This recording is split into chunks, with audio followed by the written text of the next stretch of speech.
Sebelum kita mulai videonya, dimohon kesediaannya untuk memberikan dukungan dengan menekan tombol subscribe dan berikan like-nya ya. Dukungan Anda sangat berarti bagi kami agar channel ini bisa terus berkembang dan memberitakan firman kebenaran Tuhan, agar nama Tuhan Yesus dimuliakan hingga ke seluruh penjuru dunia. Terima kasih. Amin. Bagaimana kabar saudara hari ini? Lebih luar biasa lagi ya. Saya hari ini melihat banyak loh wajah-wajah yang saya belum kenal sebelumnya. Saya juga belum pernah ketemu ya. Kayaknya baru juga. Atau sudah? Oh baru ya? Yang temennya sudah, yang sampingnya baru. Kita kasih tepuk tangan yuk. Wow. Sampingnya kayaknya juga baru pertama kali juga ya. Wow, welcome. Kita kasih tepuk tangan sekali lagi. Baris kedua saya udah kenal. Baris ketiga kayaknya ibu saya juga udah pernah lihat ya. Tapi mungkin baru ini kali ya. Oh baru juga ya? Baru juga? Kita kasih tepuk tangan aja. Wow. Saya ketemu dengan banyak teman-teman yang baru. Ini juga pasti baru. Aduh kalau di sini tuh saya senangnya itu saudaraku. Kemarin saudara diumumkan ya. Nanti St. Moritz di tanggal 11 kita akan gabungkan ke APL. Bukan digabungkan, sebenarnya reopening saudaraku. APL itu reopening. Kenapa saya tahu bagi saudara yang tinggalnya di sini, khususnya saudara yang pecinta tempat ini, apalagi teman-teman yang sudah memperjuangkan di sini, I know it's not easy.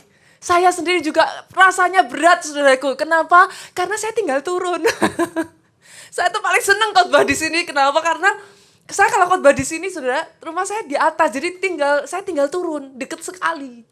Jadi bagi saya sendiri tempat ini sangat apa ya? I believe, saya percaya tempat ini sesuatu yang spesial yang Tuhan berikan saudaraku. Cuman saya melihat seperti ini saudaraku, di tempat ini memang apa ya, banyak yang beberapa waktu kita ngobrol, ya ini menjadi satu evaluasi bagi kami. Berapa banyak dari saudara yang ketika mau ke sini agak susah ininya? Aksesnya ya. Aksesnya agak susah saudaraku. Mungkin karena di sini sendiri tidak ada lobby khusus untuk saudara drop off gitu. Jadi saudara harus berhenti di depan, mungkin saudara ketemunya juga susah apalagi kalau mall belum buka. Nah, kita melihat saudaraku kegerakan Tuhan yang Tuhan kerjakan di Soho, Capital. Kegerakan Tuhan yang Tuhan kerjakan di area Podomoro City itu semakin kuat. Berapa banyak dari saudara yang pernah ke sana? Ke Soho? Ibu pernah ya? Sebagian pernah ya dari saudara. Kalau saudara lihat terakhir saudara ke sana, maka saudara akan merasakan sekali tempat itu hampir bisa dikatakan sudah semakin padat sekali saudaraku. Yang datang ibadah raya kedua lebih berasa sekali. Saya kalau sekarang melayani di ibadah raya yang kedua di Soho saudara, itu sudah tempatnya itu hampir bisa dikatakan seperti kita sedang merayakan Paskah. Kita sedang ada event seperti Natal saudara, itu sudah full pack. Ada tempat-tempat yang masih kosong, but not too many gitu. Kita bisa merasakan ada satu apa ya, angin kegerakan Tuhan itu kuat sekali. Tuhan sedang kerjakan di sana. Itu sebabnya kemarin kita ngobrol dengan beberapa tim, kita sempat membahas mengenai hal ini. Kita mengambil keputusan saudaraku.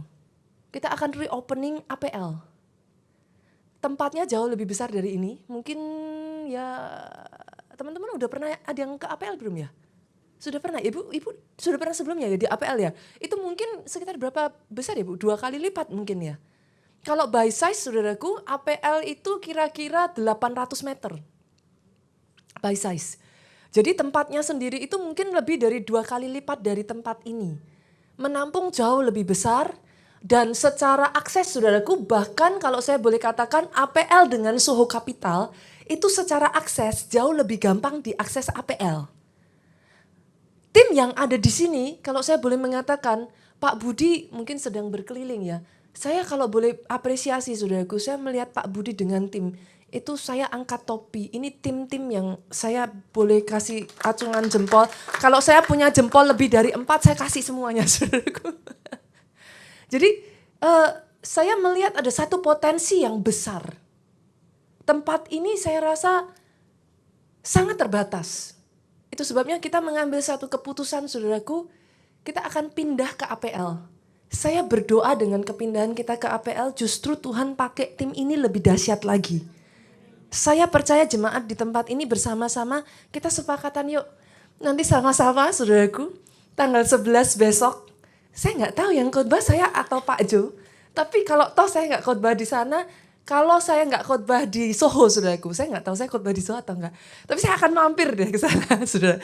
Kita akan merayakan, kita akan sama-sama bareng-bareng. Itu akan menjadi satu momen yang, dengar baik-baik saudaraku. Saya percaya Tuhan akan bawa tim ini next level.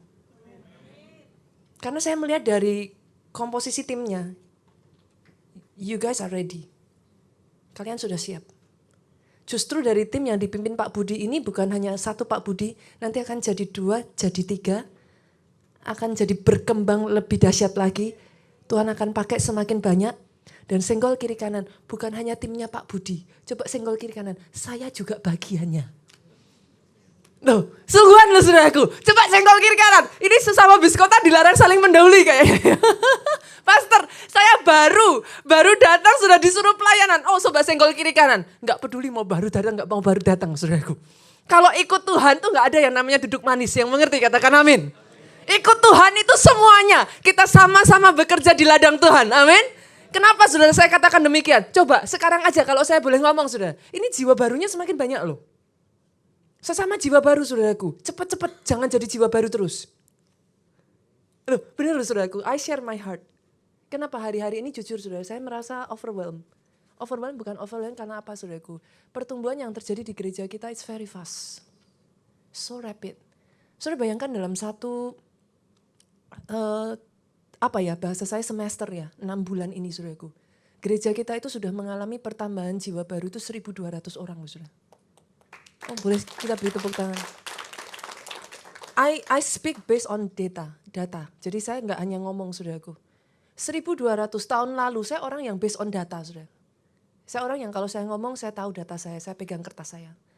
Tahun lalu saudaraku dalam waktu 1 tahun pertumbuhan jiwa kita itu hanya 700. Saudara bisa bayangkan dalam waktu kurang dari setengah tahun saudaraku. Ini sudah mencapai 1.200. Artinya apa?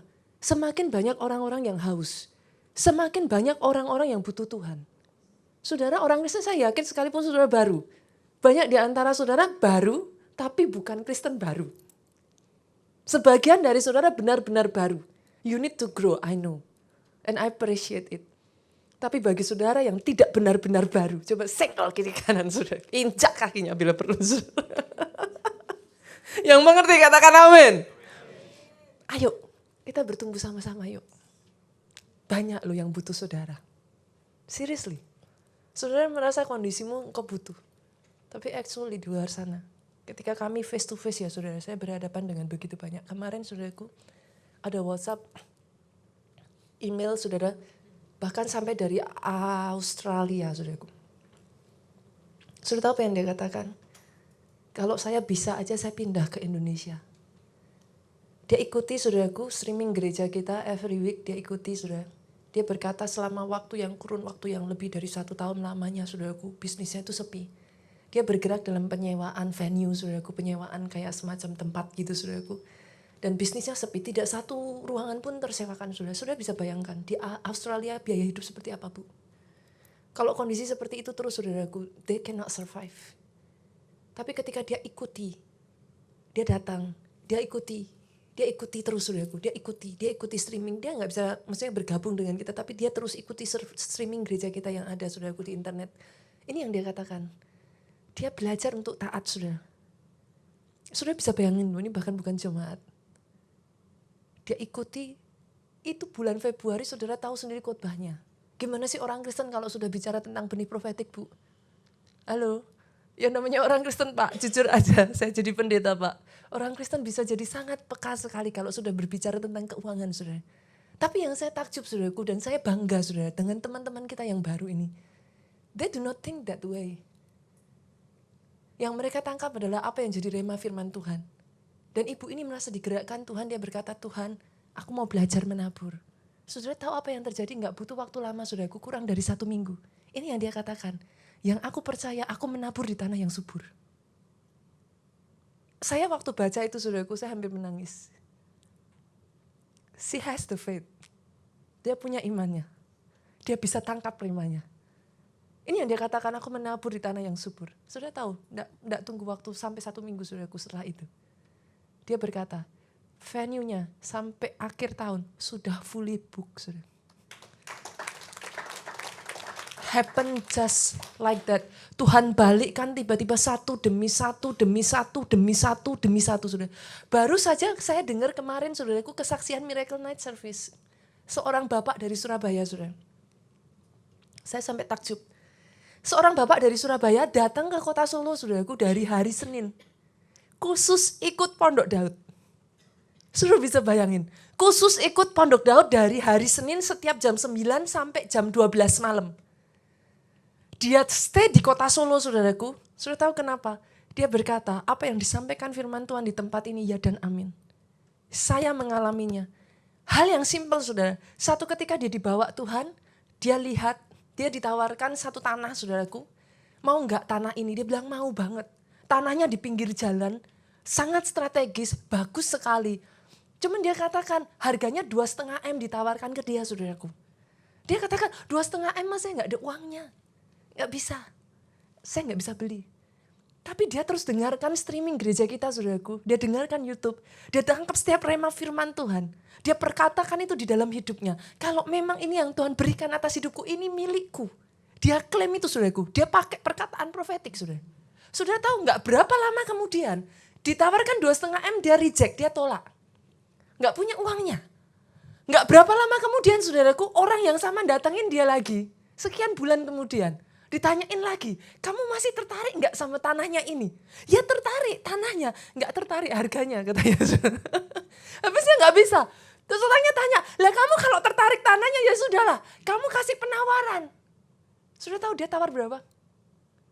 Saya pikir nih orang luar biasa juga ya. Saya pikir kalau saudara dikasih harga 2,5 Pak, kira-kira Pak, tawar berapa Pak?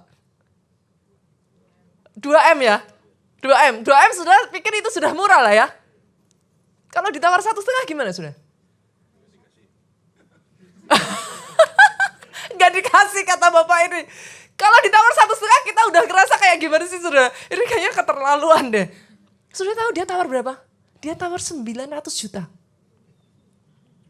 Saya tuh waktu dengar dia kesaksian saudara. Saya tuh hampir apa sih? Kalau orang Jawa muncrat sudah apa sih? Saya tuh ketawa sampai. Saya tuh mikir, wah ini keterlaluan juga nih kalau saya jadi ownernya juga forget it. Tahu gak saudaraku? Dia tawar 900 juta. Berapa hari kemudian dikabarin, deal. Saya yang dengerin aja saudara. Saya yang melongo saudaraku. Wow, that's because of his faith. Itu imannya dia saudara. Deal bukan hanya deal saudaraku. Tuhan berkati dia. Bersamaan dengan itu Tuhan berkati dia saudaraku. Dia bangun tempat itu 1.600 meter. Dia katakan kalau dikali 3 juta per meternya aja saudara. Itu sudah berapa sudah? 4,8 M. Tapi saudara tahu. Alih-alih 4,8 M untuk membangun itu. Nggak nyampe 2 M. Tuhan pertemukan dengan orang yang tepat. Dibangun tempat itu. Jadi tadinya 2,5 M hanya dapat tanah. Ini selisih sedikit. Selisih cuma 3,8 M saudaraku, itu bukan hanya dapat tanahnya. Hampir 4 M selisih sedikit sudah terbangun 1.603 lantai saudara.